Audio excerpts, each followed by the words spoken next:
지금부터 서울중앙지방법원 제21형사부 2026년 7월 27일 오후 재판을 시작하겠습니다.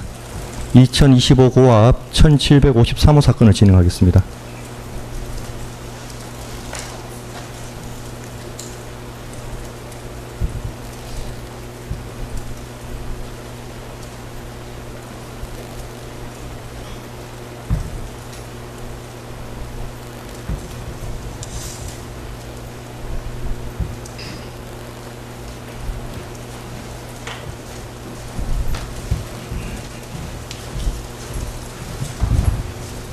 예, 피고인 소개, 앉으시죠.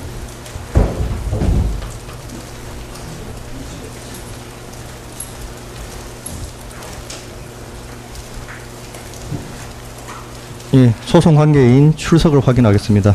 특검 측에서는 특별검사부 김경호, 신경희 특별검사부 두 분 나오셨고요. 윤석열 피고인이시고, 생년월일 그래도 한 번 더 확인하겠습니다. 네, 60년 12월 18일입니다. 주거나 등록 기준지 변동 사항은 없으시죠? 네. 변호인으로서 선정의 최명성 변호사님 그리고 네. 유정아 변호사님 나오신 거죠? 통상 판결을 선고할 때는 피고인이 원래는 서서 하는 게 법원의 관행이긴 하나 판결의 이유가 길어질 경우에는 이제 주문 선고할 때만 일어나는 걸로 하고 오늘 또 그렇게 선고를 하는 방식으로 진행하겠습니다. 이 사건은 김건희와 명태균 건진법사 관련 국정농단 및 불법 선거 개입 사건 등 진상규명을 위한 특별검사 임명 등에 관한 법률 제10조 제4항 본문에 따라 재판이 생중계되고 있음을 고지해드립니다.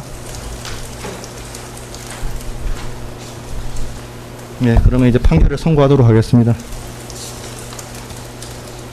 먼저 특별검사는 피고인에 대해서 두 가지 사실로 공소를 제기하였습니다. 공소사실 제1항은 피고인이 2021년 12월 14일 관클럽 초청 토론회에서 피고인과 윤우진 전 용산 세무서장의 관계에 관한 의혹을 묻는 질의에 대하여 같이 근무하는 가까운 후배의 친형이다 보니까 자기 개론 얘기를 들어준 적은 있습니다만 제가 무슨 공식적으로 변호사를 선임하거나 저보다 변호사를 더 많이 압니다. 그리고 동생도 현직 검사고 제가 굳이 변호사를 소개할 위치도 아니고 이런 부적절한 일은 전혀 없었고라고 발언한 사실에 관해서 이 부분을 이 사건 변호사 관련 발언으로 하겠습니다. 이에 대해서 특별검사는 피고인이 대통령에 당선될 목적으로 후보자 자신에게 유리하도록 윤우진에게 변호사를 소개한 사실이 없다는 등 자신의 행위에 관하여 허위 사실을 공표하였다고 기소를 하였습니다. 공소사실 제2항은 피고인이 2022년 1월 17일 기자들과 인터뷰에서의 발언인데 그 당시 건진법사 전성배의 무속인 비선 의혹에 관한 기자들의 질의에 대하여 피고인은 저는 무속인을 만난 적이 없고요. 제가 그 세계일보에 언급된 분은 우리 당 관계자분께서 이분이 많이 응원하신다고 해서 인사를 한 적은 있습니다만 선거에는 원래 다양한 분들이 오잖아요. 그래서 저는 스님이라고 소개를 받았습니다. 네, 불교인이라고 발언하였고 배우자 김건희와 함께 만난 사실이 있느냐는 기자의 질문에 그건 아니고요라고 발언하였습니다.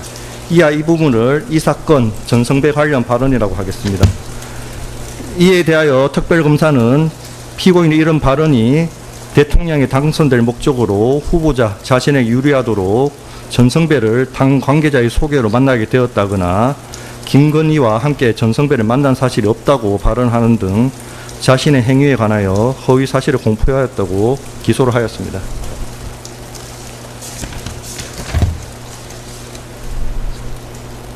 특검의 공소사실에 대해서 피고인과 변호인은 피고인의 이러한 발언은 객관적 사실에 반하는 허위 사실 공표로 볼 수 없고 피고인에게 공직선거법상 허위사실공표죄의 구성요건인 허위성 및 고의가 인정되지 않는다면서 무죄를 주장하고 있습니다.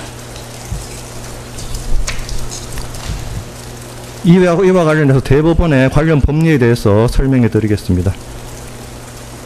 어떤 표현이 허위사실을 공표한 것인지 판단하는 기준으로 대법원은 공직선거법 제250조 제1항 허위사실공표죄는 선거의 공정을 보장하기 위한 규정으로 어떤 표현이 허위사실을 공표한 것인지 여부는 일반 선거인이 그 표현을 접하는 통상의 방법을 전제로 하여 그 표현의 전체적인 취지, 객관적 내용, 사용된 어휘의 통상적인 의미, 문구의 연결 방법 등을 종합적으로 고려하여 그 표현이 선거인 즉 선거권이 있는 국민에게 주는 전체적인 인상을 기준으로 판단하여야 한다고 그 기준을 제시하고 있습니다.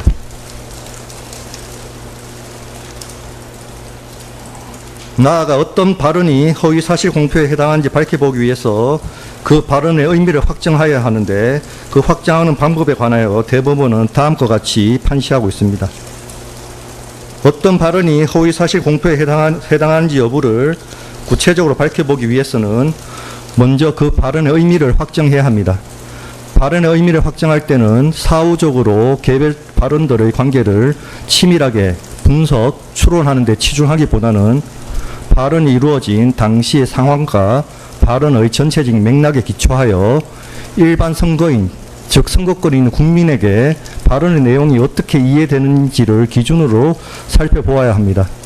특히 특정된 하나의 주제 관련 질문에 대한 답변으로 행해진 일련의 발언 내용이 흐름상 특별한 주제 전환 없이 자연스럽게 연결되어 있는 경우에는 그 연결된 발언 전부의 내용이 일반 선거인, 국민에게 주는 전체적인 인상을 기준으로 공표된 발언의 의미를 해석하여야 한다고 판시하고 있습니다. 이 법리에 비추어서 이제 공소사실 제1항인 관훈클럽 초청 토론에서의 발언에 관하여 판단해 보기로 하겠습니다.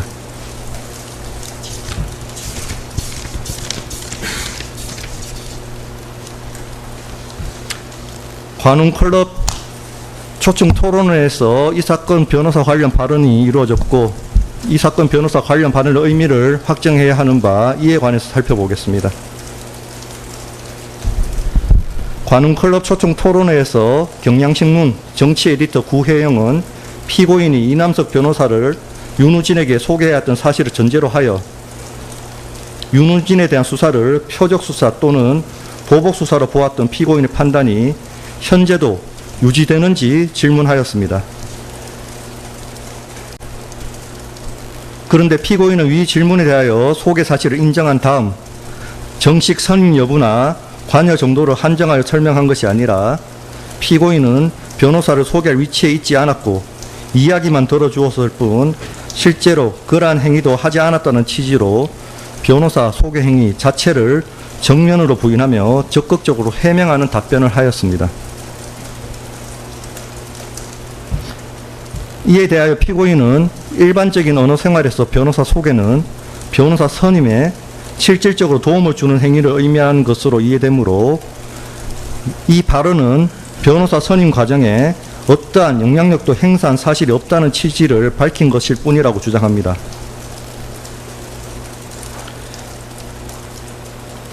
그러나 일반 선거인의 통상적인 언어 감각에 비추어 볼 때 변호사를 소개한다는 말은 반드시 그 변호사가 정식으로 사건을 수임하거나 수사기관에 선임지를 제출하는 단계까지 이르러야만 성립하는 개념이 아닙니다. 수사를 받는 사람에게 변호사인 사람을 연결하여 그로 하여금 사건 경위나 대응 방안에 관하여 조언을 구할 수 있도록 하는 것, 즉 사건 관계인과 변호사 사이의 접촉 자체를 주선하는 행위도 통상 변호사 소개라고 평가됩니다. 실제로 피고인 자신도 2012년 한상진 기자와의 통화에서 이남석이 윤우진을 만나 사건 경위를 들어보고 변호사로서 조언을 하도록 한 것을 두고 스스로 소개를 시켜줬죠라고 표현하였는 바 이는 피고인 역시 정식 선임 여부와 무관하게 그와 같은 연결행위 자체를 소개로 인식하고 있었음을 보여줍니다. 피고인은 이 사건 변호사 관련 발언에서 공식적으로 변호사를 선임하거나라는 표현을 사용하기는 하였으나 그 직후 제가 굳이 변호사를 소개할 위치도 아니고 라고 덧붙였습니다. 이 발언 전체의 흐름상 이는 단순히 정식 선임계를 제출한 변호사를 선임시킨 사실이 없다는 제한적 의미에 그치는 것이 아니라 피고인이 윤우진 사건과 관련하여 변호사를 소개하거나 연결하는 행위 자체를 하지 않았다는 취지로 이해됩니다.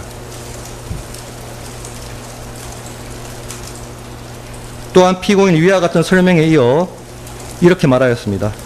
그리고 저는 윤우진 서장과 가까운 후배의 친형이기 때문에 알고는 지냈습니다마는 이런 부적절한 일은 전혀 없었고 라고 하였는데, 이 부분은 앞서의 변호사를 소개할 위치도 아니고 라는 발언과 결합하여 이를 듣는 일반 선거인 국민으로서는 피고인이 윤우진의 뇌물수수 혐의 사건에서 변호사를 연결하거나 조언을 받을 수 있도록 주선하는 등의 개입행위 자체를 하지 않았다는 의미로 받아들이는 것이 자연스럽고, 일반 선거인이 이 답변 전체를 접하였을 때 이를 단순히 피고인 주장처럼 피고인이 윤우진에게 이남석을 만나도록 연결하여 주기는 하였지만 정식 변호인 선임에까지는 관여하지 않았다는 의미로만 한정하여 받아들인다고 보기는 어렵습니다.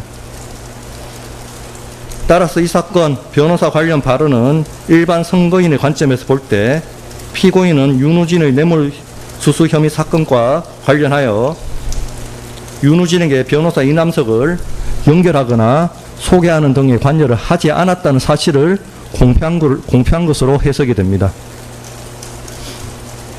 다음으로 피고인이 윤우진에게 변호사 이남석을 소개한 사실이 있는지 여부에 관하여 살펴보겠습니다. 2012년 한상진 기자와의 통화는 사건 발생과 가장 근접한 시점의 발언인데, 피고인은 소개를 시켜줬죠. 내가 이남석이한테 문자를 넣어주라고 그랬다라고 하면서 자신은 이남석에게 지시하여 윤우진에게 연락하도록 한 경위를 상세하고 구체적으로 설명하였습니다. 이 발언은 사건 발생 시점과 시간적으로 근접하여 기억의 왜곡 가능성이 낮고 자신에게 불리할 수 있는 내용을 스스로 인정하는 진술이어서 허위로 지어낼 유인이 없으며 진술 내용이 세부적이고 구체적이어서 신빙성이 높습니다. 더구나 당시 한상진의 질문은 피고인이 윤우진 또는 윤우진에게 금품을 공유한 육류 도매업자와 골프를 치는 등 가까운 사이였는지를 묻는 등 질문의 방향이 피고인과 뇌물 사건 관계자들 사이의 유착 의혹을 겨냥한 것이었지 윤대진을 향한 것이 아니었습니다. 이와 같이 피고인 자신에 대한 의혹에 관하여 질문을 받는 상황에서 피고인은 오히려 이렇게 말하였습니다. 변호사를 소개하는 것 자체는 나쁜 일이 아니다. 가까운 사람이 조사받는다는데 그러면 변호사 소개해 줄 수도 있는 문제고, 내가 이남석이 보고 좀 도와주라고 얘기를 했는데 자기들이 박진만 변호사로 선임을 한 거다. 그리고 내가 박진만을 소개했다고 해도 그게 내가 문제 될 것도 없는 거다 라는 취지로 말하며 이남석을 소개한 것은 물론 설령 실제 변호사로 선임된 박진만을 소개하였다 하더라도 아무런 문제가 없다는 취지로 스스럼없이 진술하였습니다.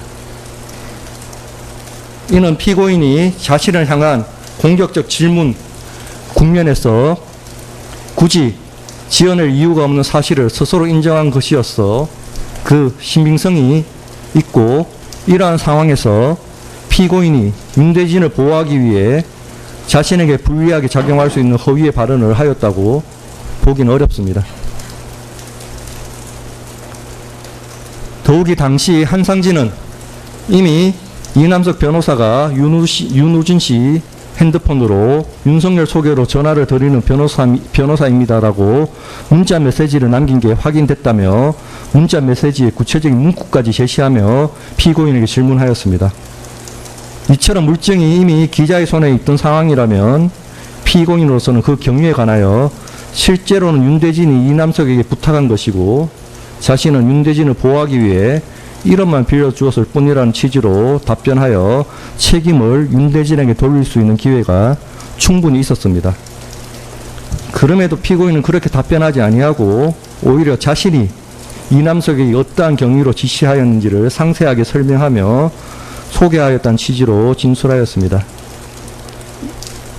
이는 피고인이 나중에 비로소 주장하는 윤대진 보호를 위한 이름 사용이라는 변소가 적어도 이 시점에는 피고인의 인식 속에 존재하지 않았음을 뒷받침합니다. 2019년 검찰총장 후보자 인사청문회에서 피고인은 국회의원의 질의에 처음에는 그런 사실이 없습니다라고 부인하였으나 2012년 한상진 기자와의 녹취가 제시되자, 통화 녹취가 제시되자 아마 저렇게 말을 하기는 한 모양입니다라고 하여 속의 발언 자체는 시인하면서 다만 이남석이 실제로 변호사로 선임되지 않았으므로 문제되지 않는다는 취지로 위법성만을 다투었습니다. 즉, 이 시점까지도 소개 행위 자체를 부인하지는 않았습니다.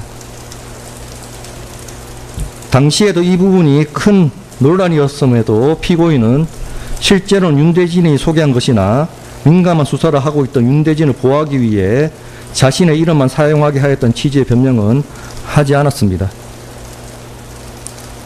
이와 같이 피고인은 적어도 2차례에 걸쳐 윤우진에게 이남석을 연결해 준 사실 자체는 일관되게 인정하여 왔습니다. 피고인은 이남석에게 연락을 지시하기 이전인 2012년 5월경부터 2012년 7월경까지 윤우진을 이미 3차례 직접 만났고 여러 차례 윤우진과 통화를 하였습니다. 이는 피고인이 이남석과 윤우진 사이의 접촉에 있어 단순히 제3자로서 이름만 빌려준 것이 아니라 윤우진과 개인적인 친분과 신뢰관계를 이미 형성하고 있던 인물이었음을 보여줍니다. 통화 내역에 의하면 이남석의 문자 발송에 앞서 이미 그날 오전 피고인과 윤우진 사이에 3차례 통화가 있었고 문자 발송 이후에도 윤우진이 이남석과 통화한 직후 곧이어 윤우진은 피고인과 2차례 걸쳐 통화한 사실이 확인됩니다. 이러한 통화의 양상은 피고인이 이미 윤우진과 형성하고 있던 신뢰관계에 비추어 볼 때 피고인의 관여가 이례적인 이름 사용 승낙에 그치지 아니하고 적어도 그 과정에 직접 관여하였음을 뒷받침하는 정황입니다. 이남석은 이 법정에서 윤대진을 먼저 만나 윤대진으로부터 형 윤우진을 만나서 이야기를 들어봐 달라는 부탁을 받은 다음 피고인을 만났는데 피고인은 이미 윤우진에 대한 뇌물수수 혐의 사건의 내용을 알고 있었고 그 자리에서 이남석의 연락에 윤우진이 응할 것인지가 주제가 되었으며 문자 메시지를 보내는 방법이 논의되었다고 이 법정에서 진술하였습니다. 다만 이남석은 그 당시에 윤석열이 내가 소개했다고 문자를 넣으면 전화가 올 거다 이런 취지로 이야기를 했다라고 진술하였으나 이후에는 피고인이 보내라고 지시를 한 것은 아니다. 지금 기억으로는 윤대진으로부터 전화번호를 받았는데 바로 전화를 하면 안 받을 것 같고 그래서 문자를 먼저 보내야 되지 않을까 이런 생각을 이남석이 했고 아마 그것을 같이 윤석열 피고인과 그냥 얘기를 한 것 같다라고 진술을 하였습니다. 이남석은 최종적으로 당시의 기억이 명확하지 않다고 하면서도 이렇게 말하였습니다. 윤석열로부터 소개한 사람이다라는 취지의 말을 들었다면 문자에 피고인 윤석열의 이름을 넣었을 것이고 그런 표현이 없었다면 윤 과장이라고 하였을 가능성이 있다는 판단 기준을 스스로 제시하면서 변호사로서 현직 검사인 피고인 윤석열의 실명을 함부로 문자 메시지에 기재하는 것은 조심스러운 일이었다는 취지로 진술하였습니다. 그런데 실제로 이남석이 발송한 문자 메시지에는 윤석열 과장님 말씀 듣고 미리 문자 올렸습니다 라고 하여 피고인 윤석열의 실명과 직위와 함께 실명과 직위가 함께 명시되어 있습니다. 이남석이 스스로 밝힌 판단 기준에 따르면 평소라면 신중을 기하였을 이남석이 이례적으로 피고인 윤석열의 실명과 직위를 구체적으로 밝혀 문자를 보낸 경위는 그에 앞서 피고인 윤석열로부터 그와 같은 명시적인 말을 들은 경우가 아니고서는 쉽게 설명되지 않습니다. 결국 실제 문자 메시지의 문헌, 이남석의 법정 진술, 윤대진의 이름을 사용하는 것이 더 자연스러웠음에도 피고인 윤석열의 이름이 사용된 상황, 피고인과 윤우진 사이의 기존 접촉 관계 및 통화 내역을 종합하면 피고인은 윤우진의 뇌물수수 혐의 사건에 관하여 알고 있는 상황에서 이남석으로 하여금 자신의 소개로 윤우진에게 연락하도록 하였다고 봄이 타당합니다. 이는 피고인이 2012년 한상진 기자와의 통화에서 스스로 설명한 내용과도 부합합니다. 이에 대하여 피고인 및 변호인은 실제로 이남석에게 윤우진을 만나볼 것을 부탁한 사람은 윤대진이고 피고인은 당시 윤대진이 민감한 수사 업무를 담당하고 있어 형의 사건에 관여한 사실이 외부에 알려질 경우 구설에 오를 것을 우려하여 이남석에게 자신의 이름만을 대신 사용하도록 하였을 뿐이며 2012년 기자와의 전화통화에서도 그러한 의미에서 말한 것이라는 취지로 변소를 하고 있습니다. 그러나 윤대진이 친족인 친형에게 변호사를 소개하는 것 자체는 변호사법상 허용되는 일이고 설령 이남석이 윤우진을 만나게 된 최초의 권유는 윤대진의 부탁이었다 하더라도 이남석이 윤우진에게 연락하여 실제 접촉이 성사되도록 한 직접적인 매개는 피고인 윤석열의 이름과 신뢰였습니다. 피고인은 이미 윤우진을 여러 차례 만나고 통화하여 윤우진이 처한 상황을 알고 있었고 이남석에게 자신의 이름을 사용하여 윤우진에게 연락하도록 하였습니다. 이는 단순히 소극적으로 이름 사용을 묵인한 것에 그친 것이 아니라 사건 관계인과 변호사 사이의 접촉을 성사시키는 구체적인 방법을 제공한 행위입니다. 따라서 윤대진의 선행 부탁이 있었다는 사정만으로 피고인의 관여가 변호사 소개 행위에 해당하지 않는다고 볼 수는 없습니다. 따라서 피고인은 윤우진의 뇌물수수 혐의 사건과 관련하여 이남석에게 자신의 이름을 사용하여 윤우진에게 연락하도록 함으로써 변호사 이남석을 윤우진에게 소개하였다고 봄이 타당합니다. 다음으로 이 사건 변호사 관련 발언이 공직선거법 제250조 제1항의 허위사실 공표에 해당하는지 여부에 관해서 살펴보겠습니다.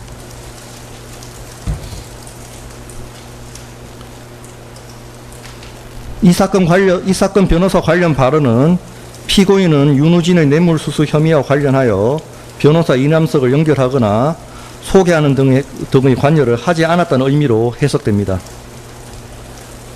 윤우진의 구속으로 그 뇌물수수 혐의 사건에 영향력을 행사하였다고 의혹이 제기된 피고인이 수사를 앞둔 윤우진에게 변호사를 소개하였는지 여부는 피고인과 윤우진 사이의 친분 관계 등에 관한 중요한 사실로 선거인의 후보자에 대한 공정한 판단에 영향을 줄 만한 사항에 해당합니다.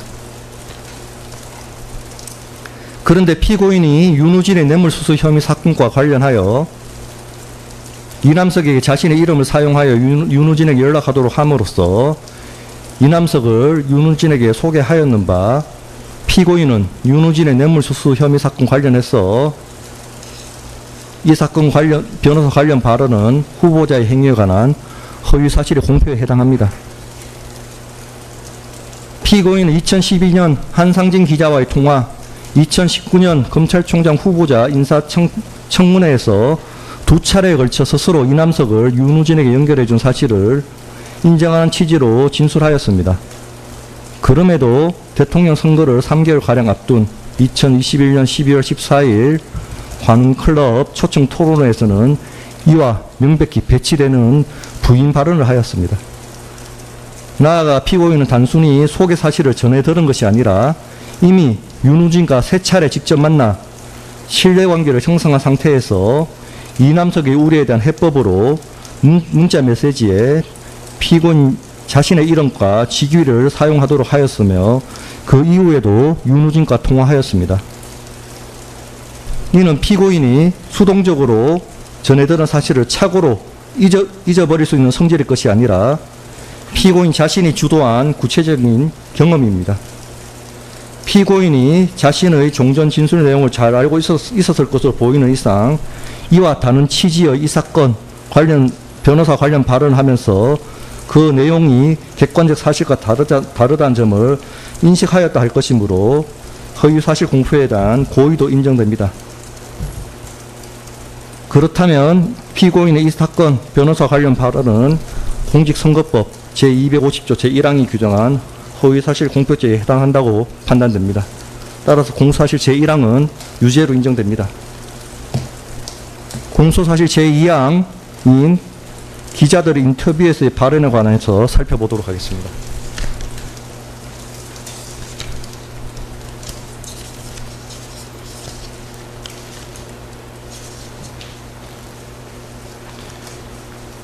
공소사실 제2항과 관련해서는 이 사건 전성배 관련 발언의 의미를 역시 대법원 판례에 비추어 확정해야 하는 바 먼저 이에 관해서 살펴보도록 하겠습니다. 피고인은 무속과 관련됐다는 취지의 의혹이 있던 상황에서 세계일보 보도가 나오면서 의혹의 핵심으로 대두된 전성배에 대하여 적극적으로 해명하는 과정에서 이 사건 전성배 관련 발언을 하였습니다. 특별검사가 공소장에서 피고인이 자신의 행위에 관하여 허위의 사실을 공표하였다고 특정한 이 사건 전성배 관련 발언은 1번 첫 번째로 선거 과정에서 당 관계자로부터 전성배를 소개받아 인사한 적이 없다는 부분과 2번 두 번째 배우자 김건희와 함께 전성배를 만난 사실이 없다는 부분으로 구성되어 있습니다.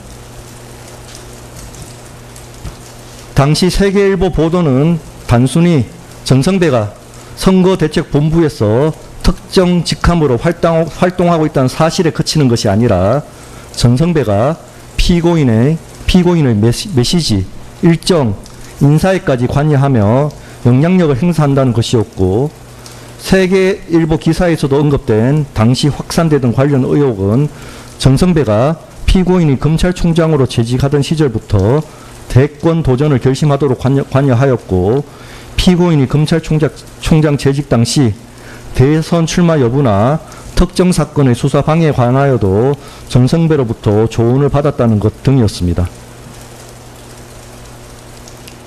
이는 결국 전성배와 피고인 사이에 선거 과정 이전부터 지속되어 온 실질적인 친분 관계 및 조언을 해주는 관계 등이 존재하였는지에 관한 의혹입니다. 따라서 위와 같은 세계일보 보도가 있은 후 피고인이 한 이 사건 전성배 관련 발언에서 일반 선거인, 즉 국민들의 관심은 전체적으로 피고인이 무속인으로 알려진 전성배와 알고 지내온 사이인지, 배우자 김건희와 함께 전성배를 한 번이라도 만난 적이 있는지 여부에 있는 것이지, 피고인의 주장처럼 피고인이 원래 전성배를 알고 있었지만 선거 캠프에서 당 관계자를 통해서 전성배를 소개받았는지, 소개받는 그 자리에 선거 캠프에서 김건희와 함께 전성배를 만났는지라는 지엽적인 사실에 있는 것은 아닙니다. 첫 번째, 당 관계자로부터 전성배를 소개받았던 부분과 관련하여 피고인은 제가 이렇게 말하였습니다. 제가 그 세계일보에 언급된 분은 우리 당 관계자분께서 이분이 많이 응원하신다고 해서 인사를 한 적은 있습니다만 선거에는 원래 다양한 분들이 오잖아요. 그래서 저는 스님이라고 소개를 받았습니다. 라고 답변하였습니다. 이는 전성배와의 만남의 계기 및 시점에 관한 것으로 그 문헌과 발언의 흐름에 비추어 볼 때 단순히 선거 과정에서 누구를 통해 인사를 나누었는지에 관한 지엽적인 사실 진술에 그치는 것이 아니라 당 관계자의 소개가 피고인과 전성배의 유일한 접점으로 표현한 것으로 전성배와의 관계는 이번 선거 과정에서 당 관계자를 통하여 비로소 그것도 이례적인 인사 정도로 시작된 것일 뿐 그 이전부터 지속되어 온 친분 관계는 없다는 의미로 해석이 됩니다. 특히 선거에서 원래 다양한 분들이 오잖아요 라는 부분까지 연결하여 보면 전성배를 선거 캠프나 행사에 흔히 드나드는 여러 지지자나 방문객 중 한 사람으로 표현한 것으로 그 만남의 계기가 특별하거나 개인적인 친분에 의한 것이 아니라 선거철에 통상적으로 있을 수 있는 우연하고 피상적인 만남에 불과하다는 인상을 강화합니다. 따라서 일반 선거인, 국민으로서는 피고인과 전성배 사이에 선거 과정에서 소개받기 전부터의 선거 과정에서 소개받기 전부터의 친분 관계는 없었다는 의미로 자연스럽게 받아들이게 됩니다. 두 번째, 김건희와 함께 전성배를 만난 사실이 없다는 부분과 관련하여 당시 이미 세계일보 보도 등을 통하여 배우자 김건희가 전성배를 먼저 알게 되었고 그 이후 피고인도 김건희를 매개로 전성배와 친분을 쌓아왔다는 취지의 의혹이 제기되고 있었습니다. 기자의 무속인분들을 만나셨다고 했을 때 아내분, 사모님하고 같이 만나신 건가요? 라는 질문은 바로 이러한 의혹, 즉 특정 일시나 장소를 한정하지 아니한 채 김건희를 매개로 한 전성배와의 친분 관계에서 배우자인 김건희가 동석했는지를 확인하려는 취지로 보이고 일반 선거인으로서도 이러한 취지의 질문으로 받아들이게 됩니다. 이에 대하여 피고인은 이렇게 말하였습니다. 저는 무속인을 만난 적이 없고요. 스님이라고 소개를 받았습니다. 라고 답한 다음 배우자분과 같이 만나신 건 아니고요 라는 기자의 재확인 질문에 그건 아니고요 라고 답하였는데 이는 배우자 김건희와 함께 전성배를 만난 사실이 전혀 없다는 의미로 해석이 됩니다. 이를 선거 과정에서 당 관계자로부터 소개받은 특정 자리나 선거 캠프가 있었던 대하 빌딩이라는 장소에 한하여 배우자가 동석하지 않았다는 것으로 좁게 해석하는 것은 자연스럽지 아니하고 일반 선거인 국민으로서도 그와 같이 특정 시점에 국한하여 축소해서 이유할 이유가 없습니다.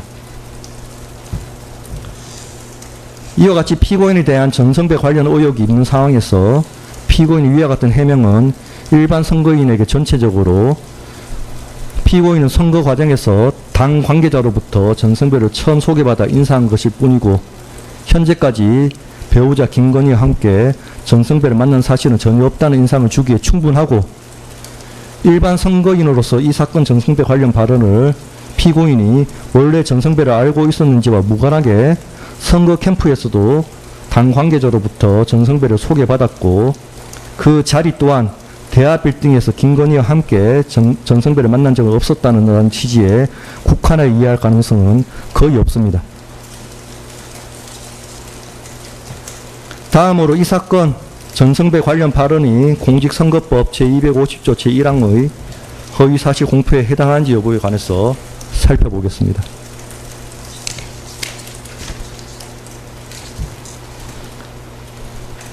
피고인은 이 사건 전성배 관련 발언이 자신의 인식에 관한 발언에 불과하여 허위사실 공표에 해당하지 않는다는 취지로 주장합니다.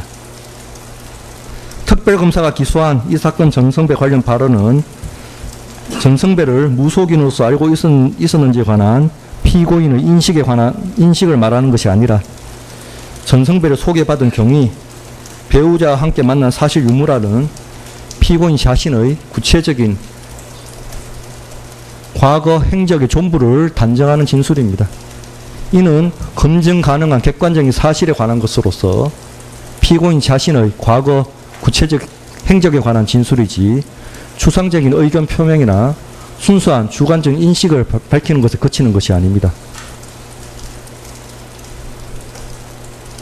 특히 피고인이 2013년 12월경부터 배우자 김건희를 통하여 전성배를 알게 되어 자신의 검찰 내 징계 및 자천 상황에 관한 조언을 받았고 김건희는 2016년 말 윤석열의 특검 파견 무력과 2020년 추미애와의 갈등 국면에서도 전성배로부터 관련 언급을 들어온 점, 피고인은 배우자 김건희와 함께 전성배가 운영하는 법당에 가거나 피고인의 주거지에서 전성배를 만난 사실을 피고인 스스로도 이 법정에서 인정하고 있는 점 등을 종합하면 피고인은 전성배를 선거 과정에서 처음 소개받은 것이 아니라 2013년경부터 이미 알고 지속적으로 교류하여 왔고 그 교류에는 배우자 김건희도 함께 하였던 사실이 인정됩니다. 전성배가 운영하는 일광사는 일반인이 통상 생각하는 정식 사찰의 모습이 아닌 단독 주택 2층에 위치하고 있고 전성배는 배우자가 있는 사람이며 부처님 상이 아니라 자신의 돌아가신 어머니의 상을 모신 방에서 방문객에게 돈을 받고 점을 봐주었습니다.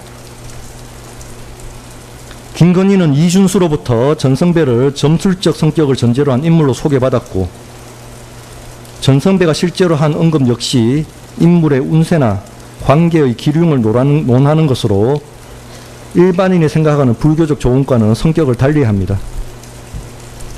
이러한 사정들에 비추어 보면 전성배는 통상적인 불교 성녀와는 구분되는 점술적 방식으로 조언을 하는 성격을 가진 인물로 봄이 타당합니다.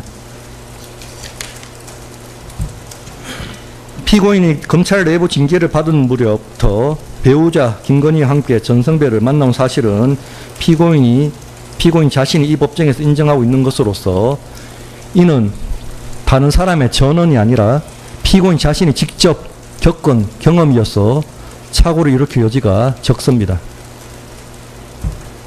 그럼에도 피고인은 이 사건 전성배 관련 발언에서 아무런 유보 없이 단정적으로 이러한 사실을 부인하고 전성배를 당 관계자로부터 비로소 소개받았다. 김건희와 함께 만난 적 없다는 취지로 발언하였습니다. 더구나 무속 논란이 지지율에 영향을 미칠 수 있는 국면에서 해명으로 이루어진 발언이란 점에 비춰보면 피고인은 발언 당시 그 내용이 객관적 사실과 다르다는 것을 인식하고 있었다고 봄이 타당합니다. 따라서 피고인에게 허위사실 공표에 관한 고의도 인정됩니다.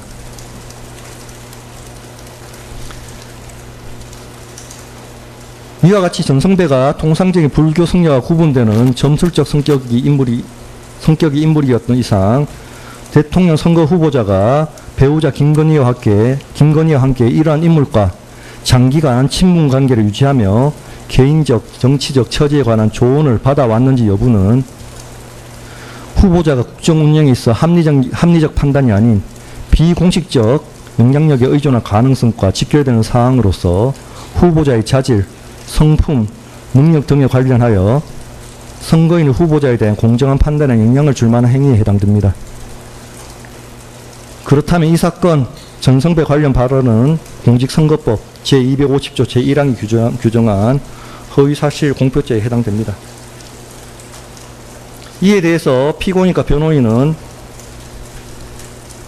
후보자 등이 후보자 토론에 참여하여 질문, 답변을 하거나 주장 반론하는 것은 그것이 토론의 주제나 맥락과 관계없이 일방적으로 허위의 사실을 드러내 알리려는 의도에서 적극적으로 허위 사실을 표명한 것이 아니라는 등의 특별한 사정이 없는 한 이 사건 조항에 의하여 허위 사실 공표죄로 처벌할 수 없다는 대법원 2019도 13328 전원합의체 판결이 보호하고자 하는 사례에 해당한다며 객관적 사실과 명백히 배치되는 허위 사실을 적극적으로 유포하려는 의도 아래 일방적으로 발언하였음을 인정할 만한 사정이 없으므로 허위사실 공표죄로 피고인을 처벌할 수 없다고 주장합니다.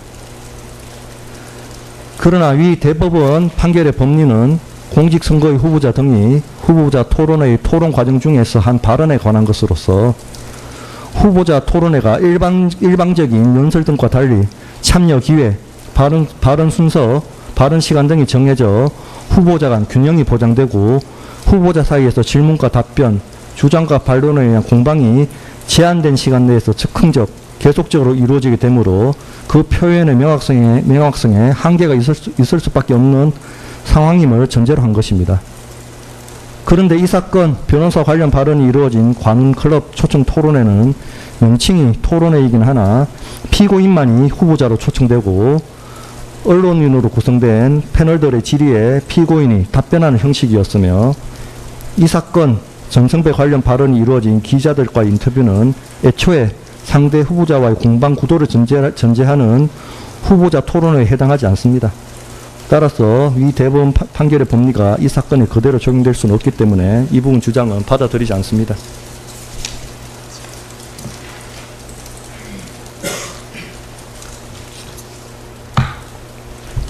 따라서 공사실 모두 유죄가 인정되고 양형에 관해 살펴보겠습니다. 법률상 처단형의 범위는 징역 1개월에서 7년 6개월입니다. 양형 기준에 따른 공고형의 범위는 징역 8개월에서 3년까지 공고하고 있습니다.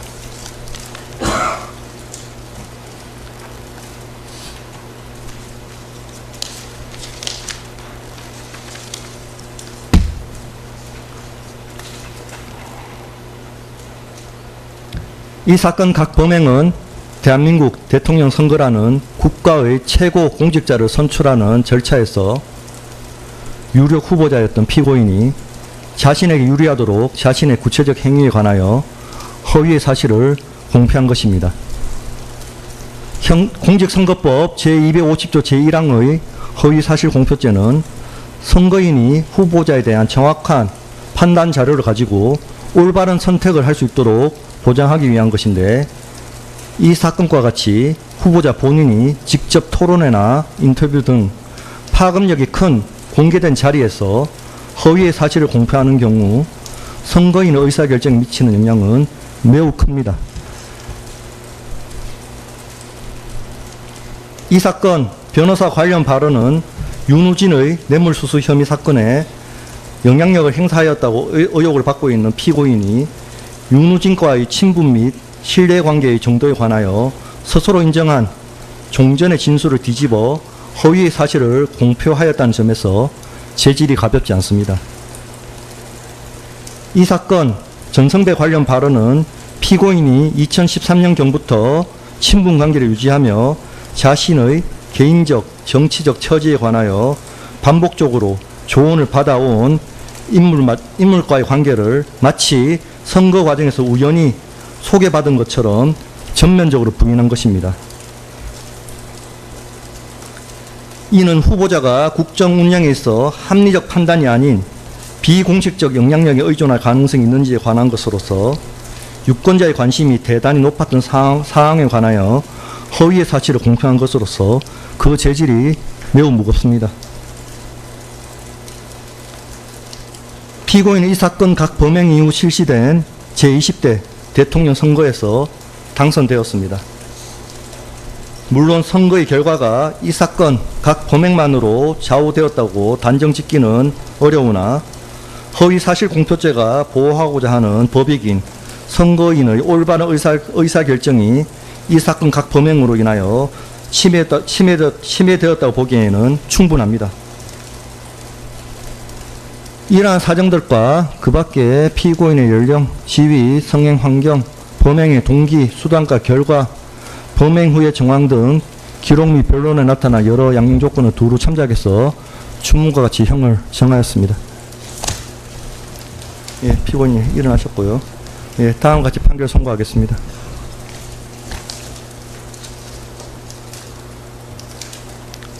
주문. 피고인을 징역 1년 6개월에 처한다. 다만 이 판결 확정일부터 3년간 이 형의 집행을 유예한다. 이 판결에 불복하려면 오늘부터 7일 이내에 서울고등법원에 항소할 수 있고 항소장은 서울중앙지방법원에 제출하시면 됩니다. 피고인이 현재 수감 중이므로 수감시설의 장에게 항소장을 제출할 수도 있습니다.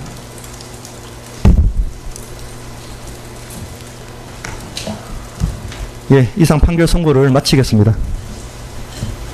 모두 일어나 주십시오.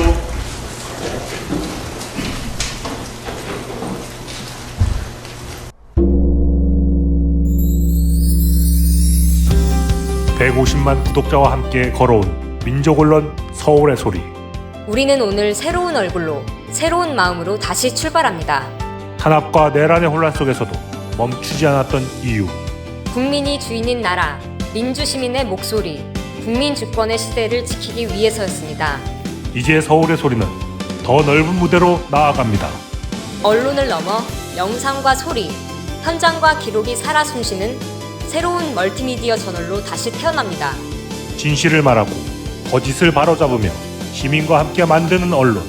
그 사명과 각오를 마음에 새기며 서울의 소리는 오늘 또 한 번 새롭게 출발합니다. 함께 걸어온 길처럼 앞으로의 길도 시민 여러분과 나란히 가겠습니다. 서울의 소리, 우리가 다시 시작합니다.